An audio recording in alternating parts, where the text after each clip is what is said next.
Hey, coaches. How are you all this morning? Hi, Great. Amy. So this is Hi. From Within Coaching. We are a collaborative of coaches and writers and human beings. Um, and my name is Amy Magyar. I started this company probably about 14 years ago and have the honor to have these amazing people be a part of this community. I think one of the things that is really coming up for human beings in 2020 is that word community.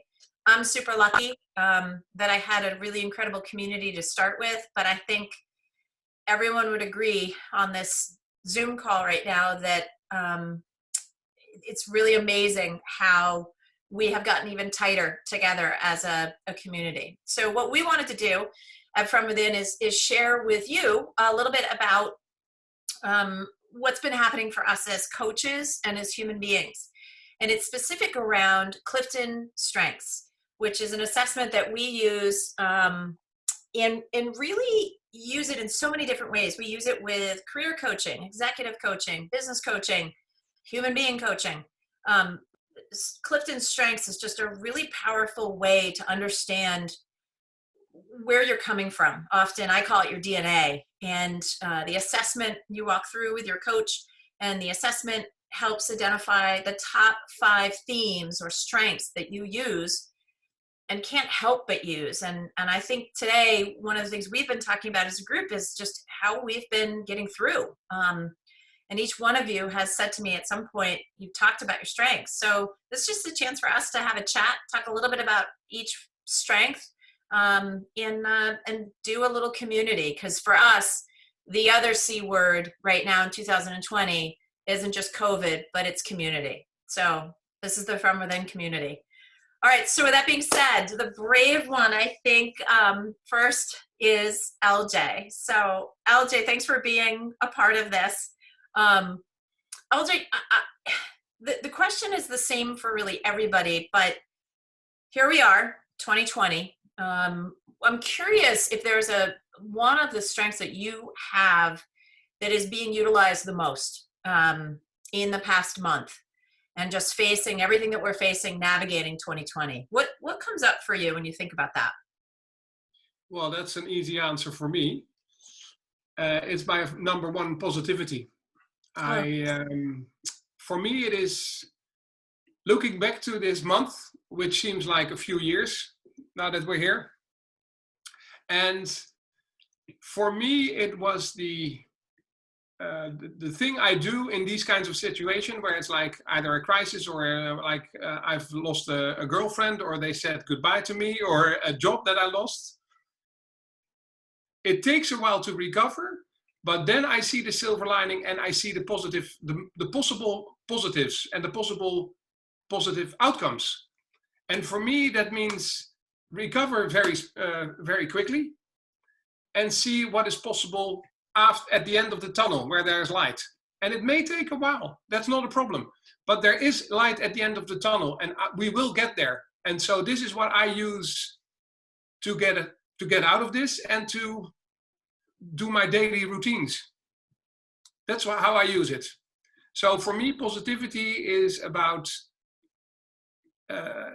getting back on my feet within no time, and just do it and see all the positive things that could be coming with this. Yeah. Like what you mentioned, community. I think we will all look at a different way to how we operate. And that's also what I love about strength. And that's for me connected immensely with positivity, is it's not your weaknesses where we will focus on, but it's your strength. Please, this is the set of talents you have been given, and please use them to the best of your capabilities, because it will thrive. It will make you thrive. Yeah. And that's what are we supposed to be here on earth for? Yeah. So I like to have the positivity strength, and I see the glass half full all the time. And sometimes it takes a while to see it, but I will get there. Thank you for saying that, because I think a couple people on this call have had positivity as well, and as I do as well. And I'll be 100% honest with you, LJ. It's been hard some mornings. You know, some mornings I've been great and I've been able to put my positivity pants on, but other times it's been a little bit harder. And I'm just wondering for you, traditionally strengths fuel us and they just come really naturally. Have you found that you've had to kind of call up on that strength of positivity? Oh, so you're not so you're not superhuman. Good to know. I always thought you were superhuman. So talk to me a little bit about like how you. Sorry, please continue. How do you remind yourself when that positivity isn't right there? Because right now, global pandemic and positivity don't always go hand in hand. So I know now that we know you're not superhuman, like what's the what do you do to remind yourself to tap into that strength? So for me, it is like my natural response. My response to this all is that I shut off communication. That's how I look at it, and I have to process what's going on. And what does it mean for me? And what does it mean for my family? What does it mean for my friends? What does it mean for business partners? The whole community that I can maybe control. So if I look at first in my own circle of influence, I step back, look at what is going on, and then maybe sometimes I need to dig deeper to get the positivity out, but it will come and I will see the other possibilities. But it takes time, and sometimes I'm like, oh yeah, hey, that didn't go well. And then I feel like I'm grudgy and I'm grumpy and I'm like, doesn't go well. I take a walk. Yeah. And just to let everything go, if preferably, and come back renewed and tap into the. I know it is there, so it's a quest sometimes. I think you just said it so perfectly, where it's like, you know, sometimes it's not always up front, but it's still always there, and so it's just recalling, it's just bringing it to the front, because again, you know, we're being asked to really show up in ways we've never, you know, there's no precedent to this of how to show up. And so for you, what I hear, LJ, is just that it's in there. And so you're gonna have a bad day, but it's not going to stay bad forever. Your brain sounds like it's scanning for silver linings. You said it so beautifully. Yeah. Good. Awesome. LJ, thank you so much. Wait, this is Lou. I had a quick question for LJ. Yeah. LJ, do you find that you're more patient with yourself because you know that you're going to bounce back? You can get into this little trough and you know that you're going to eventually emerge? That's a good question. I'm not a patience guy by nature. But I think it gives me the possibility to look back and blend positivity in and then say, okay, yeah, this is it's out of my control, but what can I control?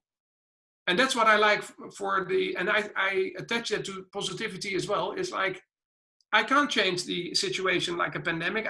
I don't have the cure, but what can I do in my inner community, in my inner circle, that makes life bearable and fun at the end of the day? Because we need some fun as well.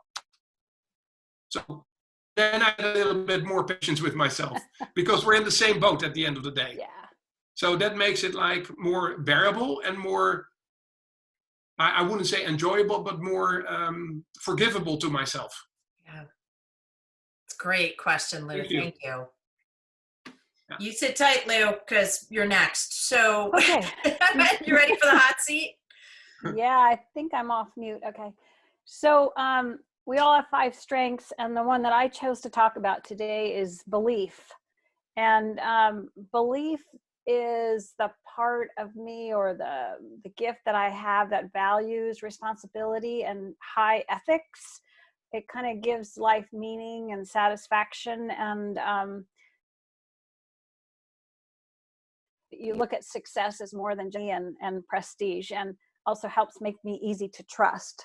So the big piece that I took away in thinking about the belief strength is one of the hallmarks is it's family oriented. And I've been thinking about family a lot lately because our family is going to expand soon, going to be a grandparent soon.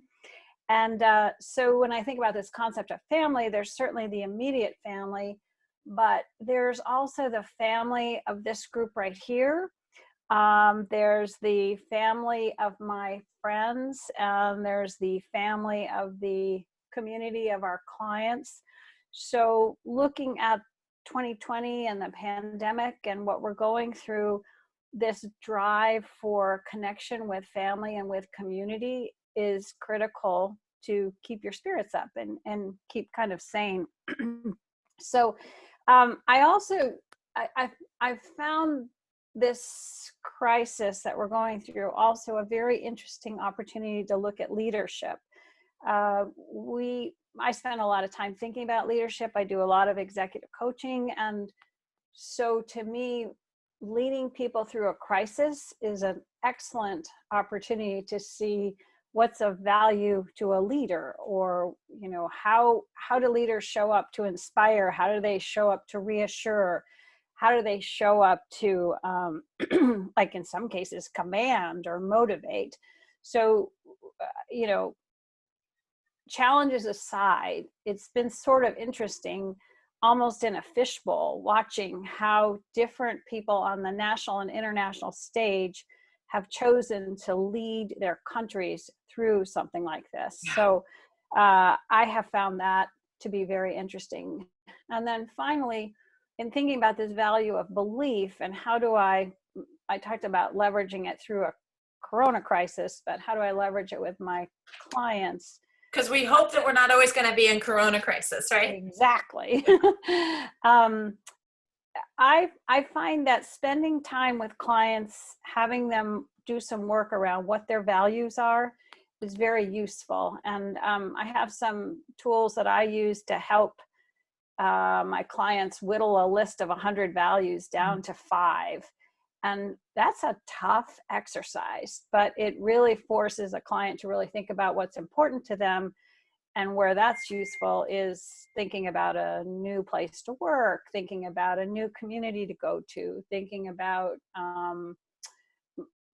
where you might be feeling unsettled. And it might be because there's a lack of alignment between what your values are and the organization you're in. So belief is a nice little value to have in my pocket when thinking about myself, but also thinking about helping people through a pandemic and then helping people on the other side of a pandemic. Hopefully it'll be soon.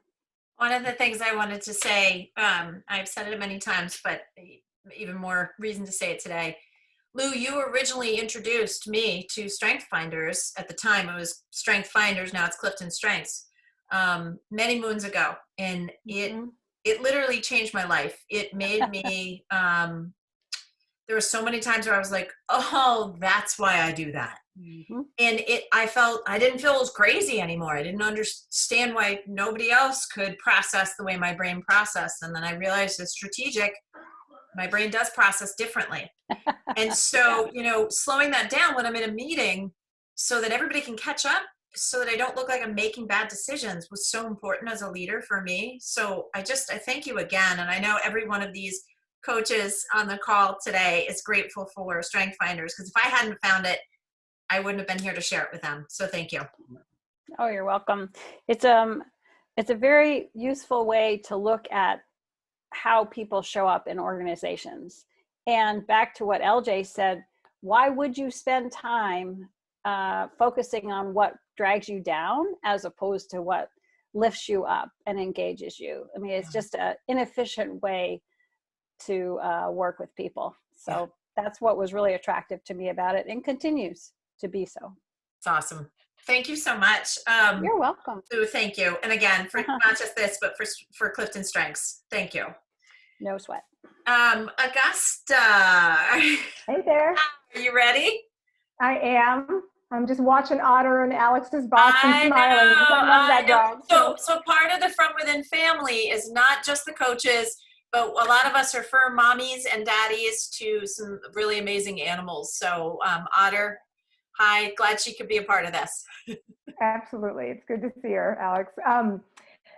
Yeah, so it's so interesting. I was really listening to what you and Lou were just finishing up talking about utilizing the CliftonStrengths with our clients. And, you know, I agree, Amy, that it's helped me so much to understand myself, as well as the work I do with self-inquiry work with my clients. And it's, you know, in this time, it seems like the past month, my biggest top 5 strengths that I really am seeing myself utilize and really embody and really help me get through this is futuristic.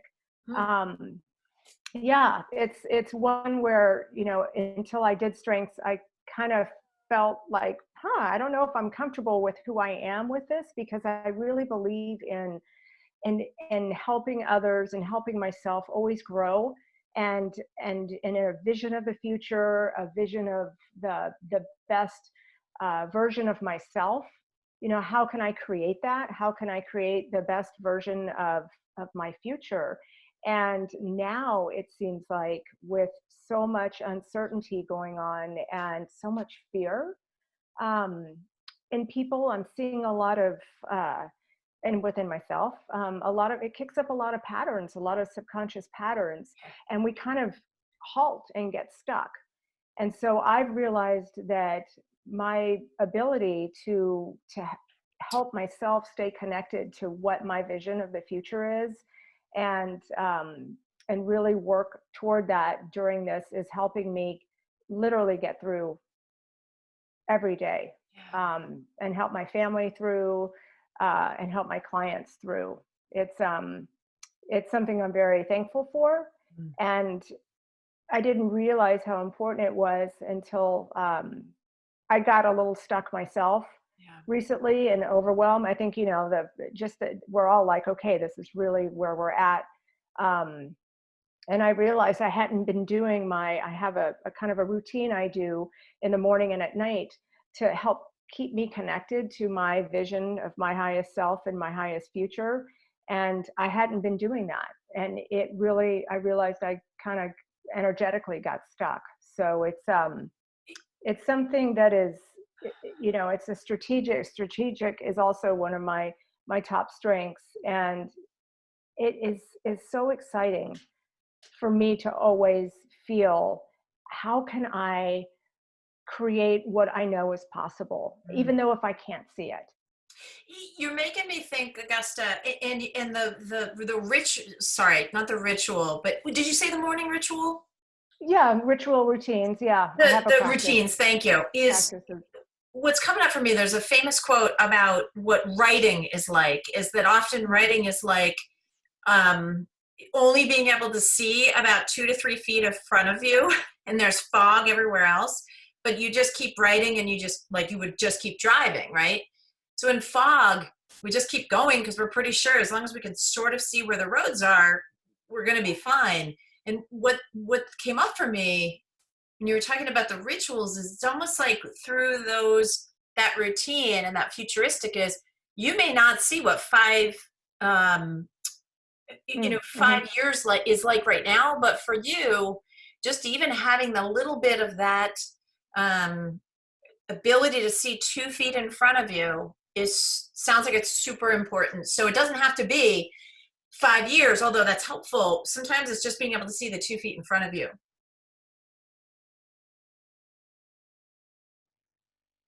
Yeah.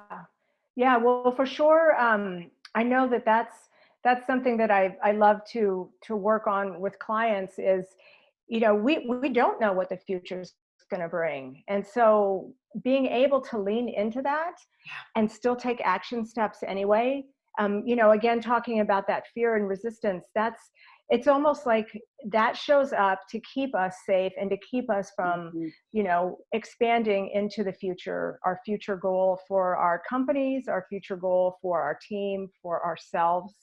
So how do we do that? And that's really kind of, I thrive on that challenge. And yeah, it's really cool knowing, you know, now that I know more about myself from these Clifton Strengths, how I can help myself get through challenging times like this, and why I always do is because of this strength, and also how I can help others with that. Yeah. That excites, yeah, it's very You exciting. just said it again, and LJ kind of self-admitted it earlier, which is we are coaches. We have coaches ourselves. We are not perfect. Yeah. We are incredible at helping our clients see their blind spots, but it doesn't mean we don't have them ourselves. It's just we're smart enough to know we need coaches to help us see our blind spots versus ignoring them. So absolutely, you know, thank you for being human through this too. Yeah, and community, like, you know, it's so important, and to have these conversations. So for sure. I love it. Thank you, Augusta. Thank you so much. There's a drum roll, and the person who actually helped us start this idea along with Megan Flanagan was Mary McClements. So Mary, I'm going to tee it off to you. Here we are, 2020. Got the stage. Well, how have you been navigating, my friend, using your strengths? Yeah, well, first, I'm so thankful that we all get together like this, and I get to, you know, just sit and be quiet and listen to everybody, because I always generally have something to say. So it's nice to be able to really just listen. So two of my strengths that I've been, I think, really relying on recently are positivity and adaptability. Positivity we've talked about so far, and adaptability is pretty self-explanatory also. I'm pretty good at adapting to lots of different situations, whether it's crisis or not. And so I do a lot of reading of Buddhist literature. Pema Chodron, who wrote this book, When Things Fall Apart, is one of my all-time favorites. Hold it up a little further for us. Let's see. Got it. When things fall apart, hard advice for difficult times. It's an amazing book, and I drop quotes from it all the time, and even my kids know who Pema Chodron is because I'm always dropping a little Pema here and there. So she has this theory that is it's called, like, I think she coined it as the chaos theory. So I've been thinking a lot about chaos lately in this time of chaos, and she says something along the lines of when things get chaotic or stressful, we tend to want to overcome the problem, to get past a point. Like, we want to pass the test. But the truth is that things don't really get solved. They kind of come together in chaos, and then they fall apart, and they come together and they fall apart. So I've been thinking a lot about chaos with positivity and healing. And Pema says that healing comes from letting there be room for all of this to happen, and letting there be room for grief and relief and misery and joy. And you know, she talks a lot about the life cycle of chaos and the inevitability that everything is always in motion. And I can get really big picture heady pretty quickly. Sorry, I love heady. Love heady. But out of this chaos comes order, and only to fall apart again. And so this isn't necessarily a conversation I would have with my clients right off, but what it does help me with, and I think gets portrayed to my clients, is that, like, things might be really shitty right now, and the big picture is that they're going to get better, and they're probably going to get crummy again, and then they're going to get better. And it's kind of liberating to know that things are continuously transforming. And so I've got to stop you right there for a second, because your positivity and adaptability just flowed perfectly together, right? I mean, that was, wow. You're like, hey. Well, you know, so the other thing I do, which you all know, is I work with victims of crime. And when you're in survival mode, this isn't a place that you go. You know, you don't say, oh, you know, things are going to be really crappy and then they're going to get better. Like, that's not where you go with somebody. But when, you know, a lot of my clients are changing careers or wanting to change their life completely. And I think we've really gotten used to the idea of static comfort zones. But eventually, like, rigidity and non-transformation are more painful than actually allowing the transformation to happen. Yeah. So, sometimes people believe me about that and sometimes they don't. But I think about, how palm trees they grow kind of like in cylinders on top of each other. Yeah. And that's to allow them to sway in hurricane force winds. So that kind of that flexibility in a branch or a trunk has served those palm trees really well. I didn't know that. I didn't actually I know. that's why. I read that a couple of weeks ago. So palm trees are really good at dealing with chaos. There it is. That's awesome. So I think, the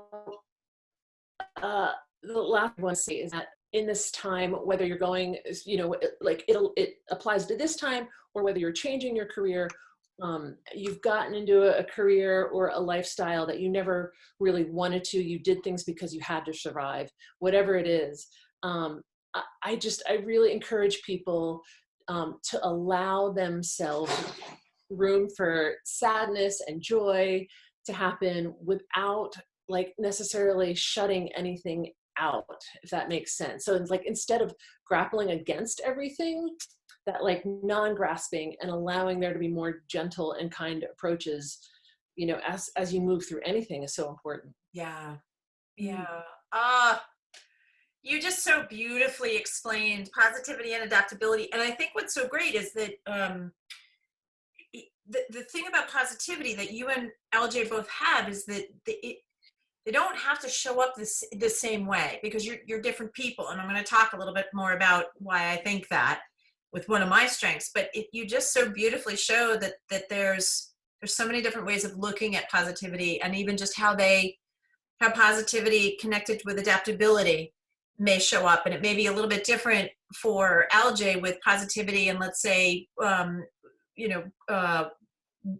individualization for him. So amazing, Mary.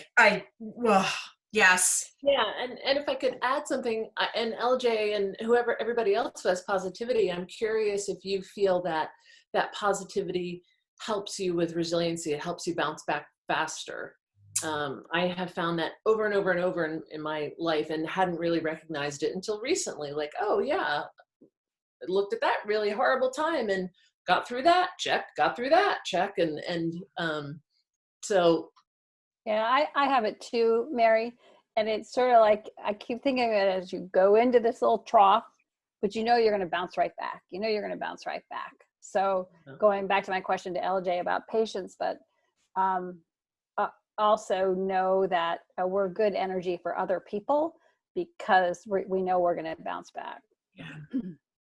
Yeah, I don't always know I'm going to bounce back when I'm in the chaos, like everybody else. I'm like, oh my God, this is the worst thing ever that's happened to me. And it might take a couple days as opposed to a couple months or, Yeah. Love it. Thank you, Mary. Thank you.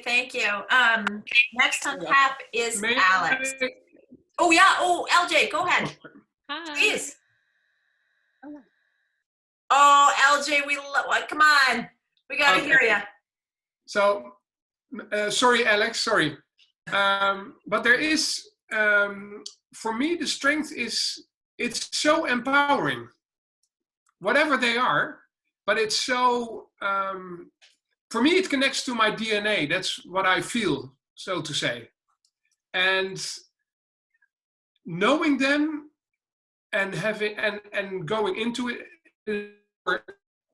with clients and with ourselves and with it's so mind-blowing. Yeah. Thank you.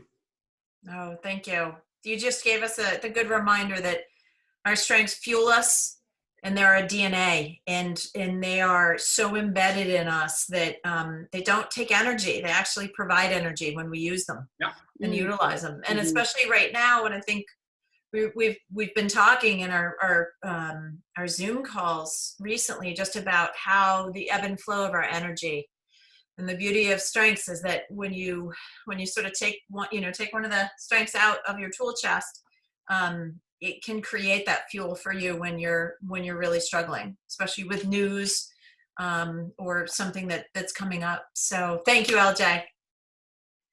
Alex, you're on. How have you been navigating 2020? It's a good question. I'll start by saying that my number one strength, and the strength that I want to talk about this afternoon, is maximizer. And what a maximizer does is finds things that are already strong, already good, and makes them even better. So in this scenario in 2020, in the last couple of months, that can be applied on a personal level, on a professional level, on a corporate level, even in identifying things that are working well, even amid crisis, things that are pretty consistent and doing well. For example, Zoom meetings. A lot of companies already used them, and now they are maximizing those Zoom meetings, right? Everybody's on Zoom now. And so that's what a maximizer does. They identify things that are good and they make them even better. So I guess in being a maximizer right now, on a personal level, I have been maximizing mostly my relationships. I am one of the many, many people right now who is unemployed as a result of COVID-19. And here's Otter.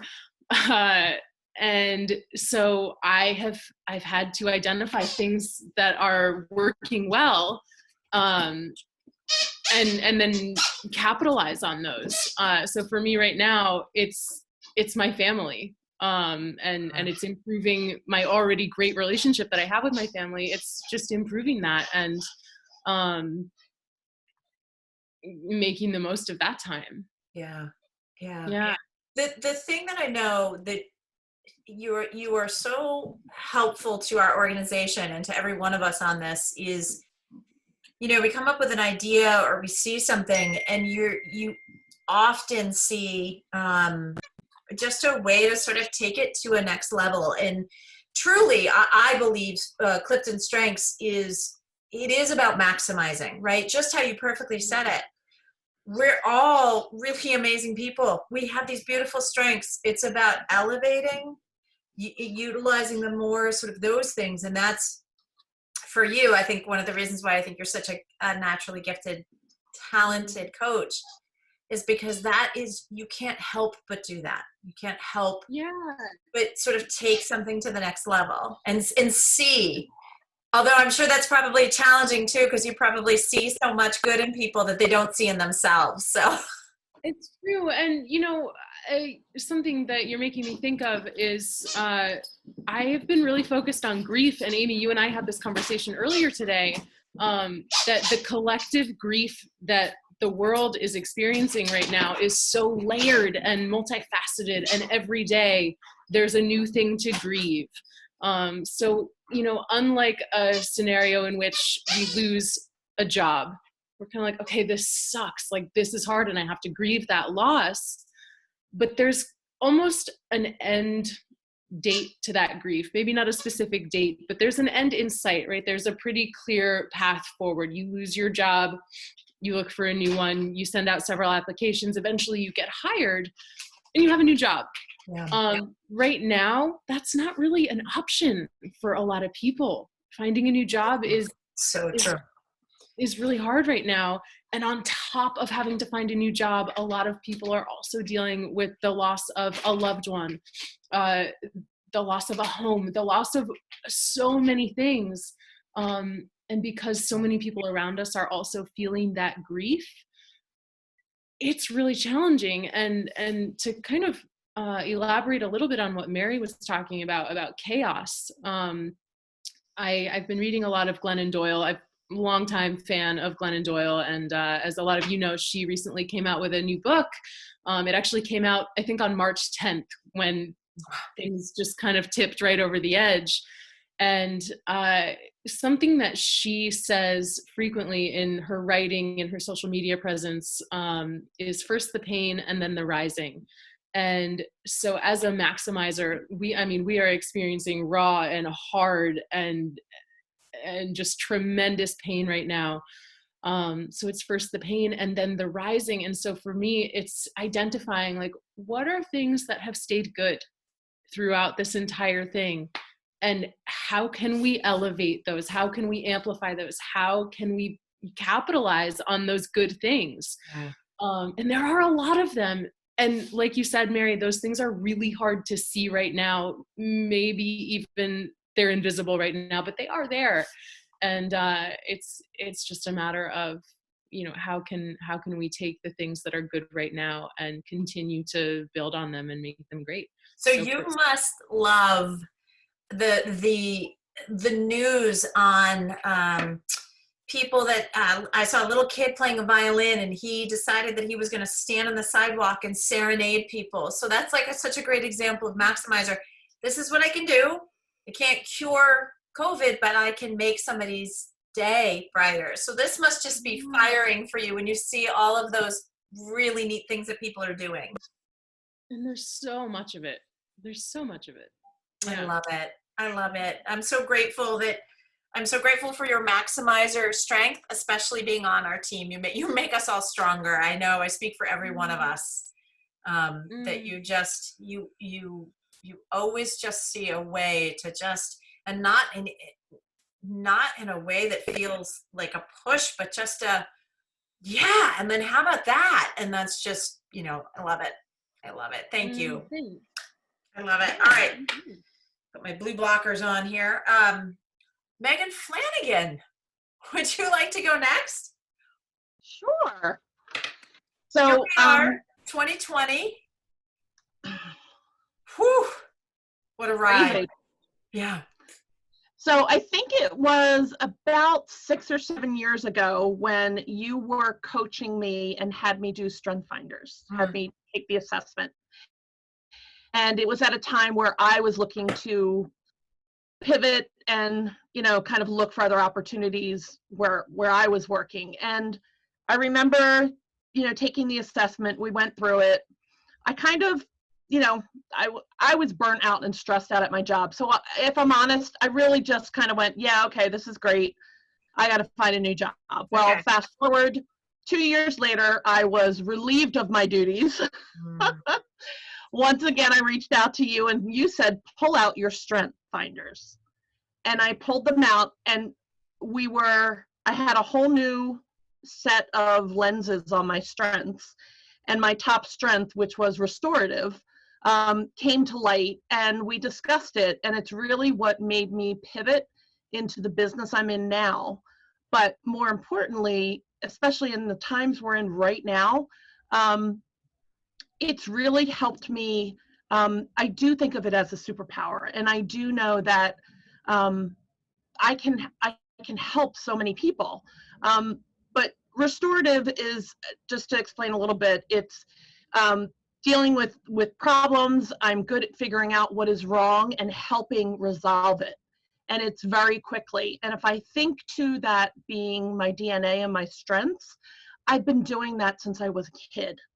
And it's when you become aware of your strengths and then you start unpacking them and going through them, you have so many aha moments about so many points in your life where you're like, yeah, this is not, I think we go back and forth. There's so many people in the entrepreneurial space that take, Enneagram, Myers-Briggs, they take all these personality and skills tests.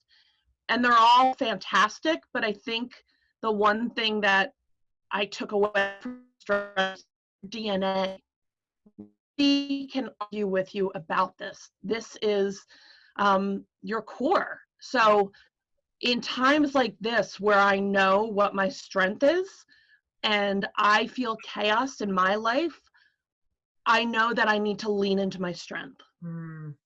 And it's my happy place. And it's also where I can serve people the best. So not only am I helping myself, but I'm helping others. the flip side is I have to know when I'm over dialed in it. Like, I can't go around just going, you get a problem solved, you get a problem solved, you get a problem solved, because at my last job, that's what it was, and I was burnt to a crisp. Yeah. So, Yeah. you know, I just think it's just so fantastic, like knowing what our strengths are, talking about them, and then figuring out how do we use them, like like a superpower, how do you use it for good and not for evil? And being in a community like this where, you know, a few months ago we were all together, like going through all of our strengths and seeing how we were able to bounce off each other. And it's a phenomenal organization. It's a phenomenal tool for us, but for also to help others discover their strengths. Yeah. And so, you use it often with entrepreneurs, especially women, right? Yeah. Just kind of, Yeah. because there's so much imposter syndrome of like, oh no, I'm not like that. But strengths is like, boom, here's your DNA. These are superpowers, you know, to that's so huge, Meg. Thank you. That's awesome. We love having you on here, and I love what you said about restorative, is that it's not just see the problem, but it's help it's find the solution. Because I think we've all seen that person who's been like, you know what your trouble is? That's great, but it's like, okay, so I knew that. How the heck do I get out of it? So yeah, I love it. Thank you, Megan. Awesome. Jane, I think you're next. Are you ready for us? I'm ready. If I had said to you, Jane Taylor, are you ready for March 2020? What would you have said to me? Oh, I was born ready. That is Jane Taylor. That's it. Like LJ and Mary, my top strength is positivity. And also, like Megan, when I first did the strength assessment with Amy, I totally poo-pooed it. And I took the assessment and I was like, yeah, great. Positivity, schmositivity. That's great. Fine. And I put it in the cupboard for a year and a half or 2 years or something. And then I opened this thing up and I was like, wait a minute, this is real. So the thing that of course I use positivity every day in the COVID world, 2020. And it helps me find beauty in little things. Like, I was walking the dog today and these little kids across the street were pumping their arm to get a truck to toot the horn when they go by. And they danced when the truck, it was cute as hell. Okay, wait, everybody, ready? Toot, toot. Okay, sorry. So but positivity, it's pretty straightforward. So I like to think of my positivity in terms of the way it informs my other strengths. And one of them I wanted to talk about today is learner. Okay. Which is sort of hilarious because learner is about learning stuff. I love to learn things and research things. So I'm researching other positive things. So I can, like, here's a great example. I'm a big fan of Winston Churchill and find him to have been a very positive person. So Churchill says, if you're going through hell, keep going. Yeah. And it's something that I've said to people in the last 8 years that's been this week, right? Yeah. And the other thing is that I'm also researching activities that I can do, like make a mask out of men's boxer shorts. So it's like I'm getting creative with the things I'm learning, and it's entertaining, but it also keeps me going. And the thing about, I know we were sort of teasing LJ early on about patience, but the thing with the positivity strength is that, well, my experience with it is that if my husband or if my son is being a jerk, or if one of my colleagues is being unbearable, I'm able to see the good in that person and wait for them to get through the crap that they're dealing with right now, and see that, no, the crap they're doing right now, that's not who they are. That's just how they're behaving. Yeah. So I can get through, and, you know, I can get through the behavior, and it's like, okay, they'll come back. So the, using the positive, well, I have positivity, learner, and intellection all in my ken. And the thing that I do with clients that I write resumes, LinkedIn bios, all kinds of stuff like that. Let me just say, you don't just write them, you craft them. So I appreciate your humility, but you craft resumes and LinkedIn. Yeah, go ahead. Sorry. Well, the thing about, so positivity informs this exercise in that I'm able to see the good in the people I write for. And I see that first. And in some cases, they don't see it. And so I'm able to see that they can do amazing things. And because I have learner and intellection, I actually know that they can do those things. And you can see, you can tell humility is not one of my strengths. So, but it's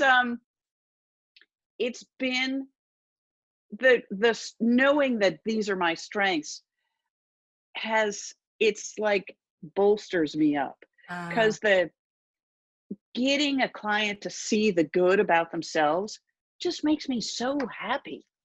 It's such a joy. And it's the kind of thing where, this might sound ridiculous, but I might be working on a resume and time flies by, you know, because it's like, oh, I've discovered the great things about this person, and now I'm able to write them down and show them, here are all the great things about you. And invariably people say, wow, that's me? I look amazing. That's fabulous. So it's really, it's the Megan talking about service. I guess we're all talking about service, about how we can serve other people, and getting down to your strengths, digging in, you know, grabbing onto your strengths. That's how we can best serve our clients, whether we're coaching for them or writing for them. It's like, we're being as strong as we can possibly be for other people. Yeah. And that strength nurtures us and nurtures them. And it's just this wonderful, you know, confluence of energetic positivity. There it is, more positivity. There it is. I love it. Perfectly said. The thing about your strengths is you can't hide them. You know, we often will have people pick their strengths, and most of the time they can't pick their conscious strengths because they're so aware of what they think they do, but they're not aware of what comes so naturally. And just what you did just there, you're like, and there's the positivity coming through, right? So beautiful. Thank you. Oh, Jane, thank you so much. And thank you for, I think probably 90% of the people that were watching this just now wanted to throw up when you said how fun it was to work on resumes, because it's not for a lot of people, but I love that it is for you. So thank you. Hey, so Amy, we've all shared our strengths, and we want to hear, how are you leveraging a strength of yours in 2020? I remember in January having thank you, Alex. Thank you. I remember January talking to you all about that it wasn't lost on me that 2020 also stands for clear vision, right? So I am wearing my blue glasses now, my blue screen glasses, because I'm spending so much time online. But what's so amazing is that the year of 2020 is about clarity and vision. And but if you had asked me in January, did I think a global pandemic was going to be what is the lens that we would put on? As much of a tea leaf reader as I am, I would have lost that bet. However, my number one strength is individualization. And individualization, I like to explain it kind of funny in the sense of individualization means I treat everyone the same, which is the fact that I treat everybody differently. Meaning, I actually honestly believe every single human being is an individual, where they come from, nature, nurture, their experiences. I have twins, identical twins in my family. And even though those boys were raised together, went to through the military the same, all of these things that were the same, they couldn't be more different. And it's very easy for me to see that differences in a good way, because I think what makes us so special is our beautiful differences, about what we can bring to the table. And I just don't assume, good or bad, I just don't assume. And so I think for me, Alex, one of the things that's really powerful for me is that every human being right now has been affected in some way by this. Some people just a little bit, some people enormously. But everybody's going to go through it differently. And I've been trying to make space, as you talked about with grief. I truly believe every human being is going through a grieving process every day. And so when somebody maybe is afraid to look at me when I'm running with my mask on the street, and I'm literally across the sidewalk, I'm more than 6 feet away, I'm 12 feet away, I'm 20 feet away, but they sort of scowl at me for some reason, I just think, my God, I so feel for them right now. They're in a really tough place. And instead of feeling judged or worrying about what they think about me, is that my immediate reaction is, wow, I'm really feeling for them. They must be really stuck in anger right now, or denial of grief. And so I see people as individuals and make space for them to show up however they're going to show up.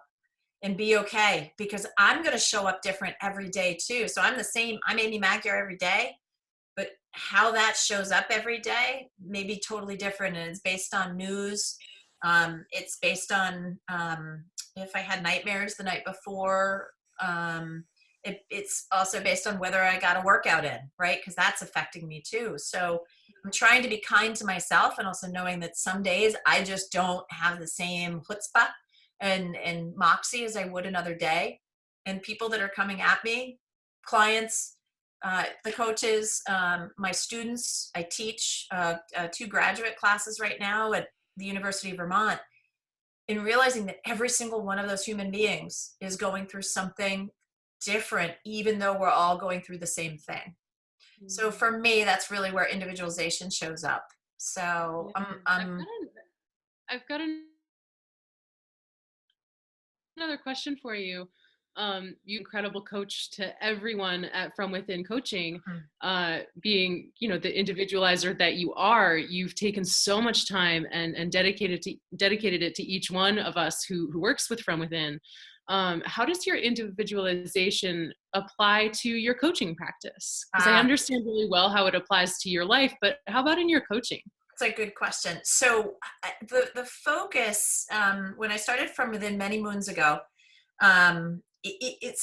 it was about career coaching and executive coaching, and then picking up on professional development. But for me, I personally have transitioned to really focus on coaching coaches, helping people through their International Coach Federation mentor hours that might be needed, or coaches who have been coaches for a while but who feel like they just haven't found success. And so whether it's a coach, whether it was an executive, whether it was a career client for me, even if the scenario they're bringing to me is so similar to somebody else's that maybe I just coached, I don't assume that what's happening for them is the same thing that happened for that other client. So for me as a coach, one of our strengths as coaches is curiosity. So because I don't assume, I ask a lot of questions in a good way. Not the annoying questions, but the ones that are important. And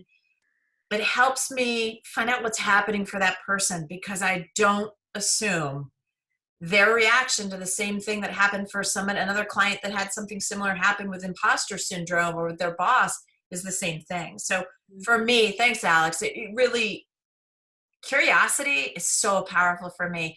That's the tool in individualization, if that makes sense.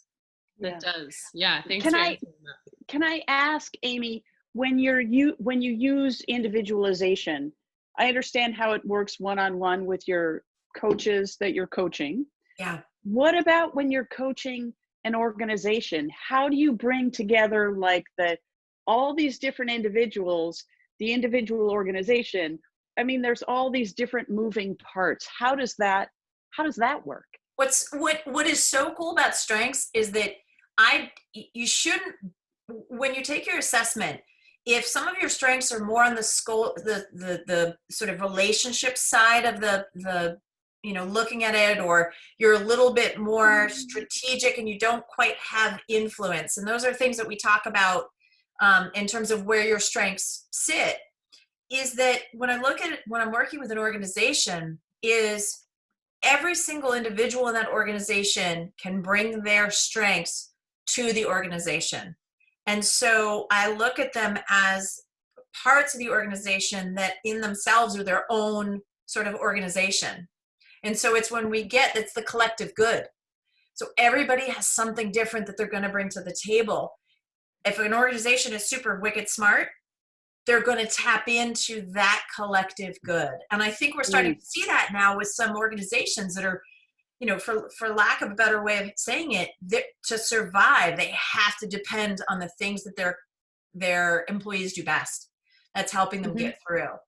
And so I think that's so important. And so many times we see people in jobs where their strengths don't match the doing, and they're uncomfortable because they haven't been able to use their strengths, and the organization's thinking maybe that this employee isn't that strong. And it's like, it's not that they're not strong, you're just not utilizing them in the way that comes so natural to them. So Jane, I don't know if that makes sense, but hopefully that kind of gave a little. Yeah. Can I add something there, Jane, or that I think about, Amy, and working with groups is sometimes you might have to reconfigure works or a job. And in this day and age where people are being redeployed and being asked to do more with less, like they're reducing staff, taking the time at the front end to maybe do some analysis around strengths can help you deploy people into the areas that they're best suited. And it might not be traditionally what they originally signed up for. I find this often with changes in job descriptions, changes in roles. And to your point, Amy, the person might feel kind of restless and out of sorts. And it's probably because they're in a job that's not leveraging their strengths. Yeah. Beautifully said, Lou. Thank you. I want to be super mindful of the time. The one thing about FromWithin Coaching is that we can talk about strengths for hours. So I want to be mindful that we all have things we have to get back to, sort of life. But wow, I thank you for sharing. I thank you for your vulnerability and saying, even just admitting that you've utilized your strengths means that this hasn't been super smooth for you. And thank goodness, because that would mean you're just probably a sociopath. Which you're not. The thing that I do with every client, or after every training session or workshop or anything that we do, is I love individualization to find out what it is that every one of you is taking away from today. If you think about it for a second, is there one takeaway from our time today that you can share? And what I'm hoping is that we can go in terms of the who started first and kind of end. But think about that for a second. Is that you guys fair game for a little takeaway? Sorry, I didn't warn you about that. That's what I do. LJ, you got to start it off. And I thank you for really setting the tone, especially with positivity. But what's a takeaway for you today? For me, the biggest takeaway is to know my fellow coaches even more. Yeah. And the moment I see this, because we share our DNA together, and although there is maybe one of the top, the first of your top 5 or somewhere in the top 5, but it opens up a new world for me. So thank you very much. Thank you. And if you all are game, I think we should keep doing this. I think we should still have having, for lack of a better term, we'll call them strength summits. Let's keep doing this. Let's keep doing it, because this is a great example of how each one of us can bring our strengths to the table to not only support each other, but hopefully support others out there. So thank you for reminding me of that, LJ. Awesome. Lou, belief.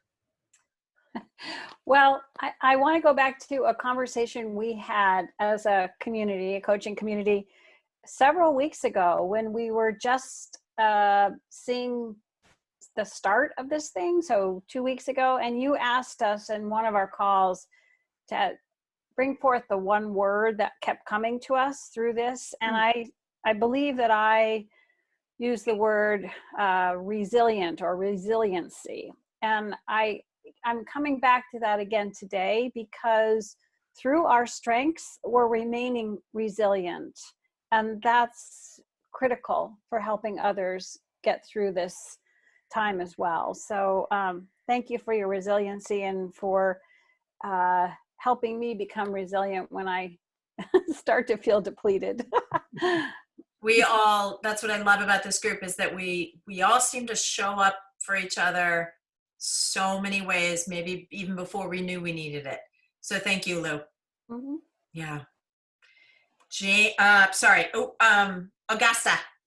Yeah, hey, it's kind of similar to what everyone's saying, and what you kind of, when we ended with you speaking of in your strength, Amy, is, as a futuristic, I'm able to really see the opportunities and challenges and actually get energized by them, and so just seeing everybody speak about their strengths and come together, and how we can connect and serve others with this, this incredible tool during this challenge is exciting to me. That's the opportunity, one of them. If you had said to me again a couple months ago, CliftonStrengths is going to be the thing that you can use to hold on to and make you stronger, I would have said that was just a marketing ploy. But my God, has that proven to be so true? So thank you, Augusta. Thank you. Mary. Similar to what everybody else is saying, it amazes me as we go around and talk how incredibly powerful each one of us is, and as a collective, like, it's out of this world, our talents and strengths that we have in this group. And also being a futuristic and idea person and strategic, I'm like, okay, I keep saying this, but it really excites me to think about working with you all, like in person, doing whatever it is, like doing group coaching or in organizations. And I would love to make that happen. So I get just really jazzed about all these strengths that we can pull together and what can we do with them. So, and I have lots of ideas, so I'll be reaching out. Could that be ideation that is one of your strengths as well, Mary? Yes, that too. Sorry. Alex. Yeah, I have a lot of takeaways from today, but I think the way that everyone is able to talk about this really hard thing and also see the ways that we might eventually be better for it. I think the one word that just keeps popping in my brain is opportunity. And I think this last hour is just affirmation for me that this is an opportunity for everyone to reset the table for themselves. Nice. And kind of reimagine and reconfigure what is important to them and how they want to be moving through the world. So I think just, again, an opportunity to reset. I love it. I love metaphors, and that setting the table is such a powerful metaphor. Let's reset it. Love it, Alex. Thank you. Awesome. Jane. I think Megan's next, actually. Oh, I'm sorry. Thank you, Jane. Thanks. Hey, go with it. Keep going. You're good. Oh, you want Sure. me? Okay, I'll go. Okay. I realized that we're stronger together. That's the takeaway. And not just the 8 of us, but in our communities, in our families, in our countries.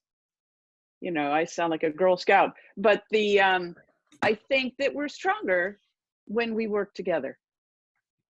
And I don't think there's any denying it. So I'm just like, it's such a nice affirmation.